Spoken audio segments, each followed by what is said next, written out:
সুবহানাল্লাহ পড়বেন না? দাঁড়িয়ে থাকতে থাকতে বিশ্বনবীর পা গুলো টিউমারের মতো মোটা হয়ে যেত। প্রথম রাকাতে বাকারা আলে ইমরান পড়ে ফেলতেন। সুবহানাল্লাহ পড়েন। বিশ্বনবীর পা যেন ফেটে যাবে, এভাবে হাত বেঁধে দাঁড়িয়ে থাকতে থাকতে বিশ্বনবীর হাতগুলো বাঁকা হয়ে যেত, ব্যথা হয়ে যেত। বিশ্বনবী তখন হাত দুইটা ছেড়ে দিতেন। আবার যখন এনার্জি ফিরে পেতেন, যখন বিশ্বনবীর ভালো লাগতো, আবার হাত বাঁধতেন। পড়েন সুবহানাল্লাহ। তার মানে হাত ছেড়ে দিও নামাজ পড়া যায়, হাত ছেড়ে দিও।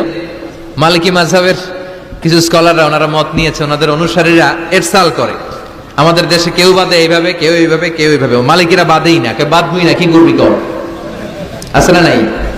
আপনি যদি হজ করতে যান মক্কা মদিনায় এই আমলগুলো দেখতে পারবেন। এটা সুন্নাত একটা আমল। হাত ছেড়ে দিলেও যেখানে সালাত হয়ে যায় ওই জায়গায় কই বাঁধবে এই নিয়ে কিলাকিলি আছে না নাই? উপরে না নিচে, আমিন জোরে না আসতে, আছে না নাই? বিশ্বনবী লম্বা সময় দাঁড়িয়ে তাহাজ্জুদ